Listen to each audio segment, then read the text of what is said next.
Bismillah. A'udhu billahi minash shaitanir rajim. Bismillahir rahmanir rahim. Rabbi shrah li sadri wa yassir li amri ahlul uqdatam min lisani yafqahu qawli. Assalamu alaikum wa rahmatullahi wa barakatuh, sisters. So welcome to another session at Sisters Seeking Salam. Today I am Coach Rukshanara and I will be talking to you about the topic of belonging. And when I was researching this topic and looking into it, I just thought it's such a big topic.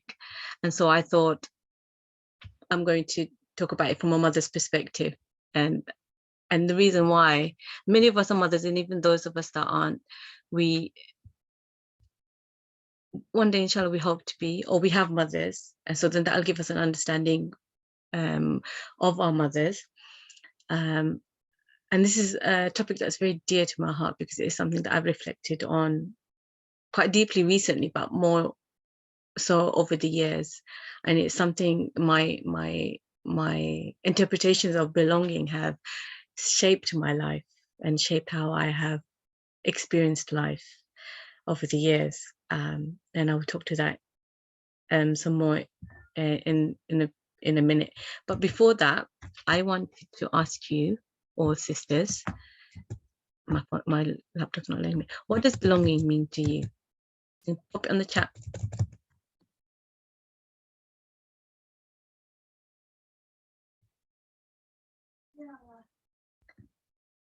There you go.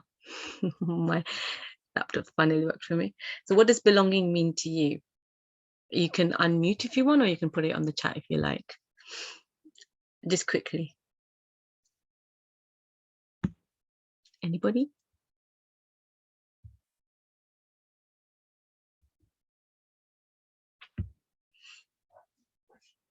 Okay. So some people are saying it means, what is it? Security. Yeah, that's one we often look for. Being accepted by your family or your social surroundings, having a person, being part of something. So it's coming on really fast. So having a place to be with, security, again, being part of something. Yeah, I mean, these things are often what, when we feel we belong, these are the feelings that we get, isn't it? The feeling of security, feeling of belonging. And I wanted to ask you some more questions, actually. My laptop will let me. Okay, fine. Have you ever felt like you've not belonged? Yes.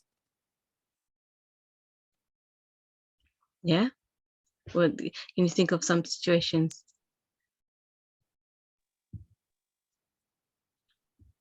Just give me a minute.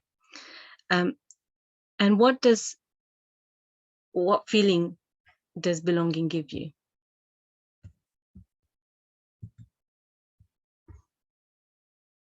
Just think about it. You don't have to pop it in the chat if you don't want to. You can if you want to, but I just want you to focus on this. Yes, sometimes we have felt like we haven't belonged, right? Again, it gives you security. Yeah.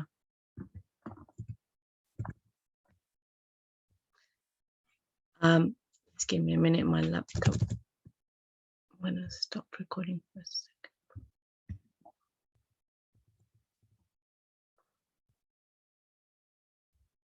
Often, what happens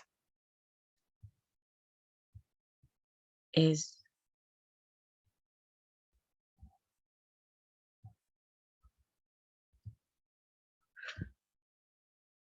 when we don't feel like we belong,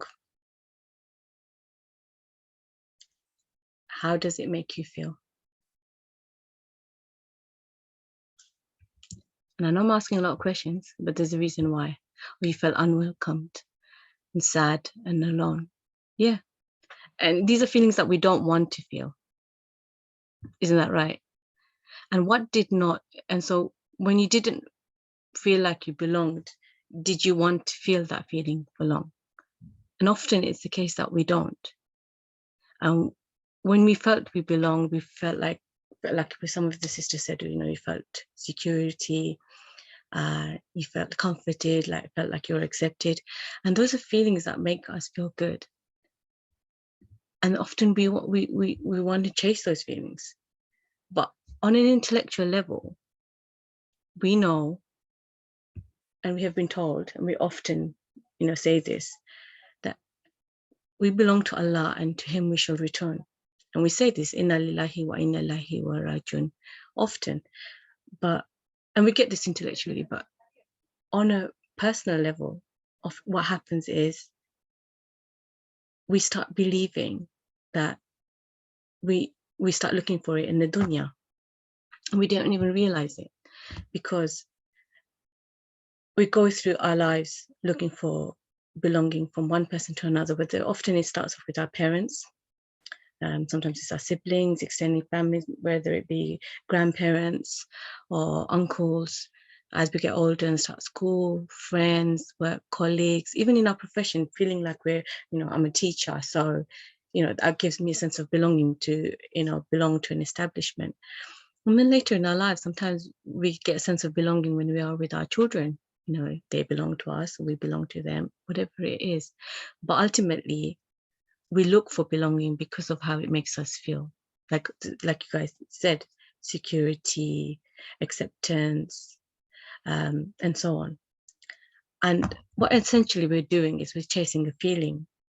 And because belonging makes us feel good, we chase that feeling. And we look for it from one person to another, one thing to another, but it doesn't last. And then when that feeling of belonging shatters, what do we feel? Pain and suffering, right? Is that your experience, sisters? Yeah, that's right. So we want to stop feeling like we are suffering, and then it becomes an endless journey of seeking belonging from one person to another, from one role to another. And soon enough, for those of us that have been blessed with children, we often bring it into our parenting. Have you found that? And if you look carefully, for those of us that are mothers, you'll find that. You look at it, and it was something that I found to be quite empowering for me. And when I came across this quote, "In the absence of love and belonging, there's only pain and suffering," by Brené Brown, it really struck a chord with me, because I felt that I had genuinely suffered a lot in my life through not belonging. So I thought, I started reflecting on it, and I started to explore it. And then when I look back on my life, I could see many times where I felt like I didn't belong. But for me, I think what stood out was the aftermath of my mum's passing.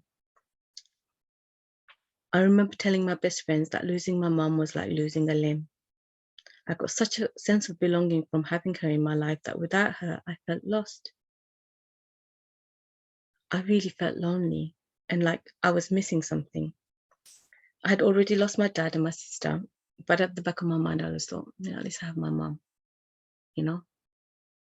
Her, even if I didn't live with her and married and had children, even when I didn't live with her, I still felt a sense of belonging because I still had my mum. I don't think I was even conscious of this, but I definitely struggled from believing it. I felt pain and I did feel suffering. That's why this quote always struck a chord with me. And without realizing, to stop feeling that pain, I went seeking belonging in others.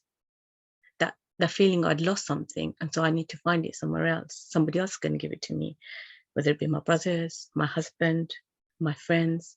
And don't get me wrong, sometimes there were times I did get a sense of belonging. We do, even us, we're here today. And there is, like we discussed earlier, there is this element of sense of belonging by being in this sisterhood. But is it everlasting? Because we're in the dunya. And what I found was, over time, I realized that I started seeking it in my children. And this is where my journey to belong came to an interesting crossroads. In the wake of my mother's passing, my son started school. It didn't take long for the teachers to notice that there was something different about him. When his teacher first suggested that my son might have special needs, I was really surprised and quite worried, to be honest. In time, he received a diagnosis of autism, and we went about working with his school to get the support he needed. But at the back of my mind, I always wondered if my son would ever be accepted by others. My question was constantly, would he ever belong?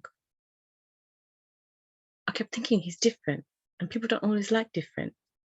So would my son suffer from not belonging? And this caused me so much anxiety and so much worry, and impacted my parenting. And I became increasingly overprotective and defensive when it came to anything to do with my child, whether it be other teachers, the children, his, cousins, anybody. I was very overprotective. In time, I would question why I was so overprotective about my son, and I came to a realization. Without realizing, in the aftermath of my son's diagnosis of autism, I had projected my fears about belonging onto him and his future. I believed that people wouldn't accept him because he's different, and therefore he would suffer from not belonging. And again, without realizing, I had attached my sense of belonging to my role as a mother to him. Somewhere along the line, I started thinking and believing that my son was mine, that he belonged to me. And that it was my responsibility to give him a sense of belonging in the same way my mom did for me. Like I had lost my mom, and so therefore I'd lost my belonging. I felt like I lost a piece of me. And then I brought that into my parenting, believing that I could give that to my son, or that it was my job to give that to my son, to give him that sense of belonging. The world might not. This dunya, people can be cruel. All these thoughts, it really impacted my parenting, and I bought into it. It was about 2.5 years ago, as I sat in my brother's living room next to my sister-in-law whilst the imam spoke on the other side of the parting, and he very eloquently explained the notion of amana, trust. Something someone gives to you in trust, that you look after, take care of, safeguard, protect. But at the end of the day, when the person who gave it to you asks for it back, you return what was given to you graciously. He was essentially very gently speaking to my brother and sister-in-law, because that day they were returning something very precious to Allah. It was the day of my nephew's funeral. As we bid farewell to my nephew, my understanding of trust and amana truly deepened, and the notion of we belong to Allah and to Him we return really dropped for me. Inna lillahi wa inna ilayhi wa rajiun. I understood it in a way that I had never before.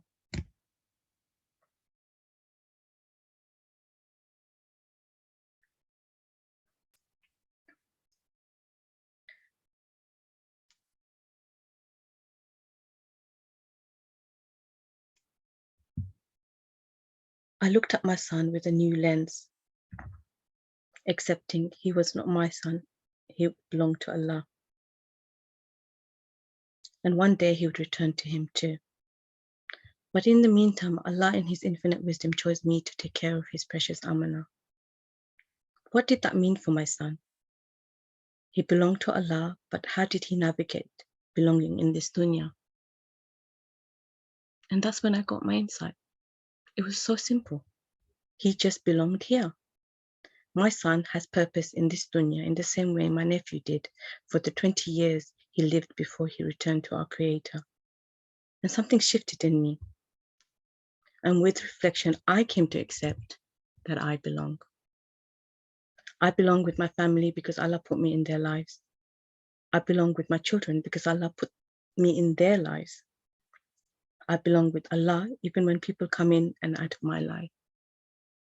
So even though I'd lost my mom and my dad and my sister and even my nephew, they didn't take a piece of me with them. They didn't take my belonging with them.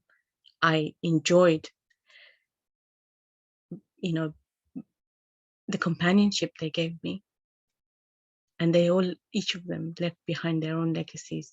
I am my mother's legacy. her Sadaqah Jariyah as her child. But I don't get my belonging from her. I have always belonged. I have purpose in this dunya, and whether I'm in a room full of people or in the middle of the wilderness, I still belong, simply because Allah willed for me to be here. And as I reflected on this more and deeper, I stumbled upon another realization. That feeling like I didn't belong in many ways was a blessing. I had always saw it as a trial, as a, sometimes even a punishment, maybe, as a struggle, as a punishment, as something that got me, that brought me pain, a lot of pain. Because it was painful, because so long as I focused on the pain of what not belonging meant for me, I just suffered. I really did. And that's why that quote by Brené Brown really struck a chord with me. But then once I focused at what not belonging in the dunya led me to, I realized what I truly gained. See, not belonging magnified my pain, but once I changed my lens, it delivered me from it. It freed me from it. My journey in seeking belonging led me to this point. And not belonging led me to something so much deeper. What, you may ask? I started learning about Allah. I started to find a deep connection to Allah. And then I learned, and even that particular day on my nephew's funeral, something truly shifted for me. Like, I deeply understood that we only belong to Allah. And so with my heart full of Allah's love and belonging, I am a better mother, a better wife, and a better servant of Allah. And there have been times I have belonged, and there have been times I haven't. That's the nature of dunya, and I accept that now. Because it's only in Jannah that we will get everlasting belonging. And likewise, my son will sometimes feel he belongs, and sometimes he won't. But my role as a mother is to always signpost him back to Allah. Because no matter what, as long as he realizes Allah is always with him, he will never feel alone. He will always belong to Allah, and he will always belong wherever Allah chooses him to be. And for now, it's with me as his mother, and I am so grateful for that. Sisters, how much of this has resonated with you? And what has not belonging meant for you? I'm going to put you on.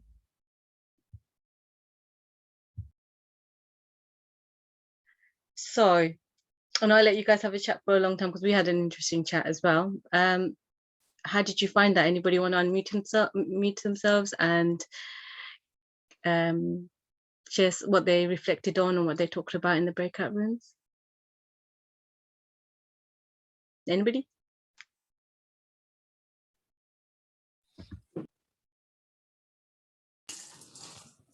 I was going to give someone else a chance, but I'll go.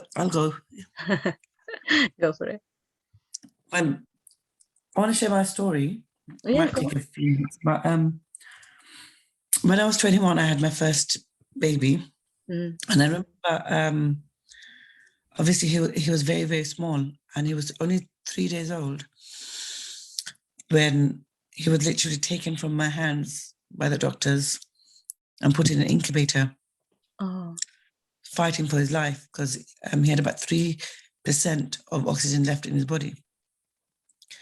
That meant a lot of things, implications that he's going to be brain damage, etc. You can imagine 3% is a very of oxygen in someone's body.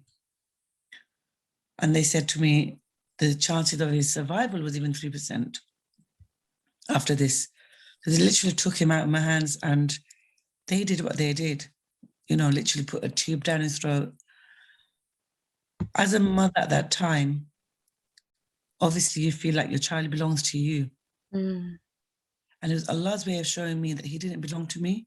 And at that moment, I remember that feeling that, obviously when I first held him, I wasn't thinking that this is Allah's amana and all of that in the hospital when I went home. No. But that moment when they took him out of my hands, I remember making that dua to Allah, oh Allah, inna lillahi wa inna ilayhi rajiun. To you we belong and to you we return. And this child belongs to you, Allah. If he is good for me, you will keep him for me. And if he's not good for me, then you will take him away. That's entirely up to you, Allah. And when I gave my affairs to Allah, I get really emotional, but when I gave my affairs to Allah, it was almost like a sakina came into my heart.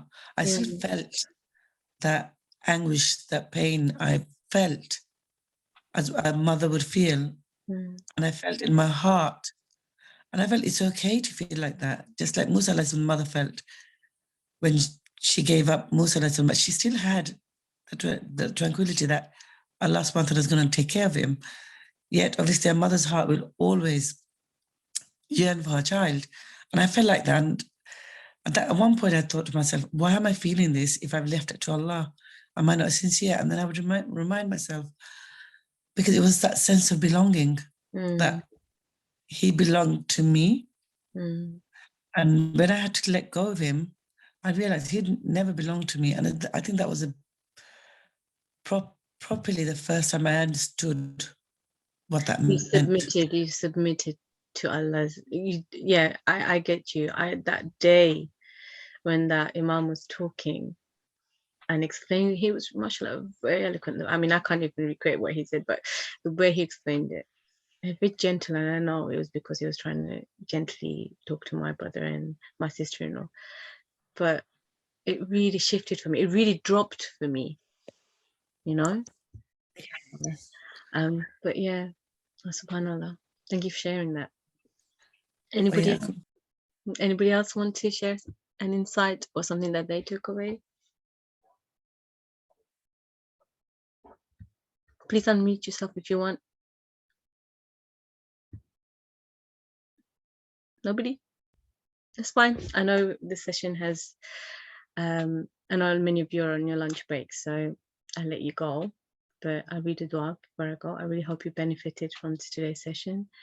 Sorry, can I ask a question? Yeah, sure, of course you can. How do you find your reconnection with Allah subhanahu wa ta'ala when you've lost it completely, when you feel that you don't belong anywhere?